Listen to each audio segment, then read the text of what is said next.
بسم اللہ الرحمن الرحیم۔ نورانی قاعدہ میں آج دیکھیں گے تختی نمبر 5 اور یہ 7 8 یہ سب کو کس طریقے سے پڑھانا ہے۔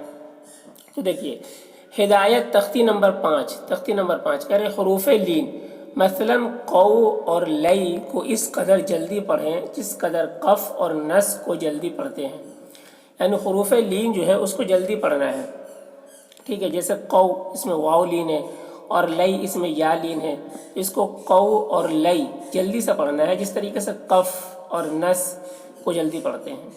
حروف لین کو معروف پڑھیں، جیسے اردو میں بمبئی کی یا ہے، ٹھیک ہے، بمبئی پڑھتے ہیں، اس بمبئی بولتے ہیں، بمبئی نہیں، بمبئی یا کو دبا کر معروف۔ اور بالا مئو کا واو، ٹھیک ہے، بالا مئو بولا جاتا ہے، بالا مئو نہیں، مئو۔ تو اس طریقے سے معروف پڑھنا ہے۔ اب دیکھیے ہدایت تختی نمبر 7 اور 8، دیکھیے تنوین کے ہجے اس طریقے سے کرنا ہے، با دو زبر بن، با دو زیر بن، با دو پیش بن۔ دو زبر جس حرف پر ہو اس کے آخر میں ایک الف لکھا جاتا ہے، مگر یہ الف وصل یعنی ملانے میں نہیں پڑھا جاتا ہے اور نہ ہجے کرنے میں، البتہ وقف میں پڑھا جاتا ہے، ٹھیک ہے۔ دو زبر کے ساتھ الف جو لکھا جاتا ہے اس کو ہجے میں بھی نہیں پڑھا جاتا ہے اور ملا کر پڑھنے کی صورت میں بھی نہیں پڑھا جاتا ہے، بلکہ اس جگہ پر اگر وقف کیا جاتا ہے تو پھر الف کو پڑھا جاتا ہے۔ تختی نمبر 8 کی پہلی سطر کے ہجے دیکھیے، تا دو زبر تن، تا نون زبر تن۔ اس طرح تنوین اور نون ساکن کو بیک وقت ہجے کر کے پھر اسی وقت دونوں کو رواں پڑھائے تاکہ آواز دونوں کی یکساں ہوتی ہے۔ دو زبر اور نون ساکن دونوں کی آواز ایک جیسی ہوتی ہے، تو یہ چیز کو ہجے اور رواں دونوں طریقے سے پڑھانا ہے تاکہ بچے سمجھ سکیں کہ دونوں کی آواز ایک جیسی ہوتی ہے، ایک جیسا پڑھنا۔ دیکھیے ہدایت تختی نمبر 11 12، کہہ رہے اس میں قلقلہ کا بیان ہے، مثلا با ساکن پڑھنے کے وقت دونوں لب مل کر سختی کے ساتھ علیحدہ ہو، اگر دونوں لب علیحدہ نہ ہو تو با کا قلقلہ ادا نہ ہوگا، بخلاف میم ساکن کے، کیونکہ اس میں قلقلہ نہیں ہے حالانکہ دونوں حروف لبوں سے نکلتے ہیں، جیسے اب، ام۔ دیکھیے با کے اوپر جزم ہے تو با میں آواز دونوں لبوں سے مل کر سختی سے علیحدہ ہوگی، ٹھیک ہے، یعنی قلقلہ ہوگا۔ میم میں قلقلہ نہیں ہو رہا ہے، اب ام، کیونکہ میم حروف قلقلہ میں سے نہیں ہے، اب با حروف قلقلہ میں سے ہے، تو اب ام اس طرح پڑھیں گے۔ ہدایت تختی نمبر 13، ہجے مثلا ابا کے اس طرح ہوں گے، حمزہ با زبر اب، با زبر با، ابا، اس طرح ہجے کریں گے۔ مشدد حرف کی ادائیگی میں دو حروف کے برابر تاخیر اور کچھ سختی ہوتی ہے۔ یا پر تشدید ہو تو یا کو خوب ظاہر کر کے پڑھیں گے، واو پر تشدید ہو تو پڑھتے وقت ہونٹوں میں گولائی ہو جائے، ٹھیک ہے، اس طریقے سے تشدید والے حرف کو پڑھنا ہے۔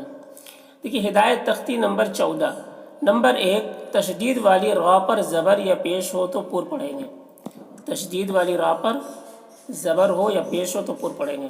نمبر 2، زیر والی رائے مشددہ کو باریک پڑھیں گے، اگر رائے مشددہ یعنی را کے اوپر تشدید ہو اور اس کے نیچے زیر ہو تو باریک پڑھیں گے، جیسے بری۔ اب یہاں پر دیکھیے رائے مشددہ اس کے نیچے زیر ہے تو را کو باریک پڑھیں گے۔ نمبر 3، رائے مشددہ پر زبر یا پیش ہو اور اس سے پہلے حرف پر زبر ہو اور اس سے پہلے حرف پر زیر ہو تو را کو شروع سے ہی پر پڑھیں گے، ٹھیک ہے، اور اس سے پہلے حرف پر دیکھیے کیا لکھا، رائے مشددہ پر زبر یا پیش ہو اور اس سے پہلے حرف پر زیر ہو تو را کو شروع سے ہی پر پڑھیں گے، جیسے بری، جیسے برو، ٹھیک ہے، یعنی رائے مشددہ ہے یا پیش ہے تو اسے پر پڑھیں گے، پیچھے والے حرف میں زیر ہے یا زبر ہے یا پیش ہے اس سے کوئی مطلب نہیں ہے، ٹھیک ہے، اس سے کوئی مطلب نہیں ہے۔ رائے مشددہ کے اوپر دیکھنا ہے، اوپر یا نیچے دیکھنا ہے، اگر اوپر زبر ہے تو پر پڑھیں گے، اگر اوپر پیش ہے تو پر پڑھیں گے، اگر اس کے نیچے زیر ہے تو باریک پڑھیں گے، ٹھیک ہے، اس سے پہلے کو نہیں دیکھا جائے گا۔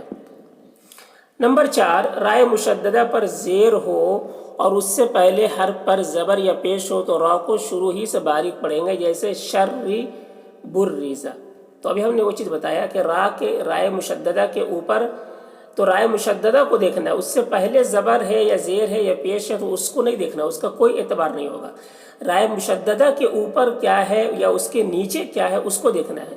اگر رائے مشددہ کے نیچے زیر ہے تو باریک پڑھیں گے، دو زیر ہے تب بھی باریک پڑھیں گے، اگر اوپر زبر ہے یا پیش ہے یا دو زبر ہے یا دو پیش ہے تو پر پڑھیں گے، ٹھیک ہے۔ اس سے پہلے کیا ہے اس کو نہیں دیکھا جائے گا۔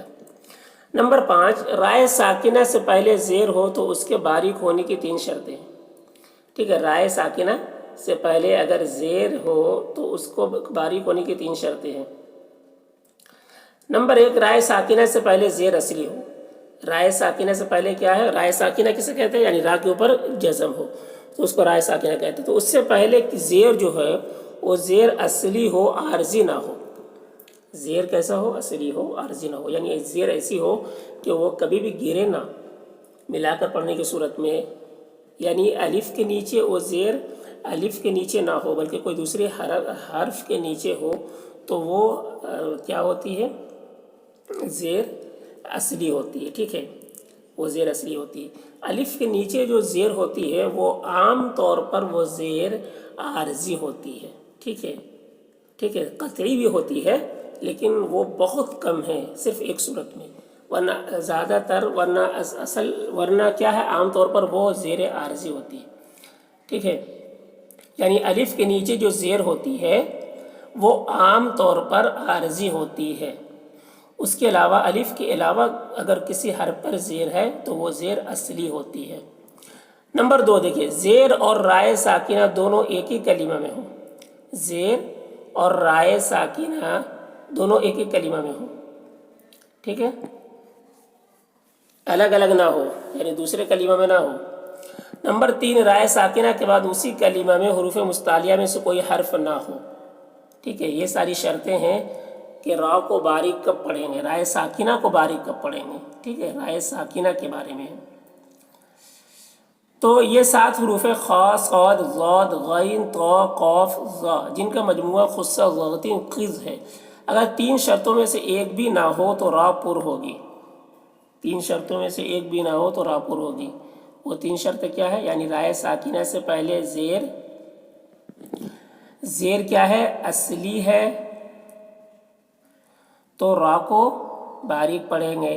اگر رائے ساکنہ سے پہلے زیر عارضی ہے تو را کو پر پڑھیں گے۔ رائے ساکنہ سے پہلے رائے ساکنہ اور زیر دونوں ایک ہی کلمہ میں ہو۔ اگر رائے ساکنہ ایک کلمہ میں ہے اور زیر جو ہے وہ دوسرے کلمہ میں، یعنی پیچھے والے حرف کے دوسرے کلمہ میں ہے تو پھر را کو را کو پر پڑھیں گے، ٹھیک ہے۔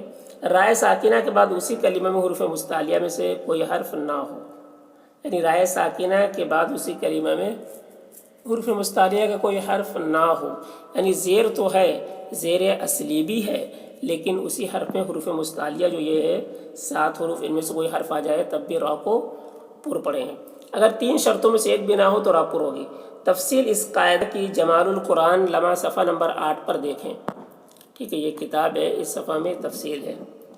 نمبر 6، رائے ساکنہ سے پہلے یائے ساکنہ ہو تو رائے ساکنہ ہر حال میں باریک ہوگی، جیسے قدیر، خیر، وئی، ٹھیک ہے۔ رائے ساکنہ سے پہلے اگر یا ساکنہ، اب یہاں پر دیکھیے قدیر میں رائے ساکنہ ہے، اس سے پہلے یا ساکنہ ہے، یہاں پر بھی دیکھیے خیر میں رائے ساکنہ سے پہلے یا ساکنہ ہے، زید میں بھی دیکھیے رائے ساکنہ سے پہلے یا ساکنہ ہے۔ تو رائے ساکنہ سے پہلے یا ساکنہ ہے تو را کو باریک ہی پڑھیں گے ہر حال میں، ٹھیک ہے۔ اب اس سے پہلے زبر رہے، زیر رہے، پیش رہے، اس سے کوئی مطلب نہیں۔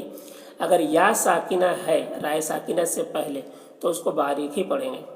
نمبر 7، رائے ساکنہ سے پہلے اگر یائے ساکنہ کے علاوہ کوئی حرف ساکن ہو تو اب تیسرے حرف پر زبر یا پیش ہو تو را کو پر پڑھیں گے، جیسے والفجر۔ کیا کر رہے ہیں کہ رائے ساکنہ سے پہلے والا حرف ساکن ہو، اب یہاں پر دیکھیے رائے ساکنہ سے پہلے حرف کیا ہے، جیم، یہ ساکن ہے، تو اب یہ جیم سے پہلے والا حرف کو دیکھنا ہے۔ اگر اس کے اوپر، جیسے اس سے پہلے کیا فا ہے، تو یہ فا کے اوپر اگر زبر ہے یا پیش ہے تو را کو پر پڑھیں گے، اگر یہ فا کے نیچے زیر ہے تو را کو باریک پڑھیں گے، جیسے امور، جبکہ دونوں جگہ وقف کریں گے تو رائے ساکنہ ہو جائے گا، ٹھیک ہے۔ اگر تیسرے حرف پر زیر ہو تو رائے ساکنہ باریک ہوگی، جیسے ذکر، جبکہ وقف کریں۔ اب دیکھیے رائے ساکنہ ہے، اس سے پہلے کاف ساکن ہے اور اس سے پہلے زال ہے جس کے نیچے زیر ہے، تو یہاں پر وقف کریں گے تو زال کو باریک پڑھیں گے، ٹھیک ہے۔ تو یہ سارے قاعدے ہیں۔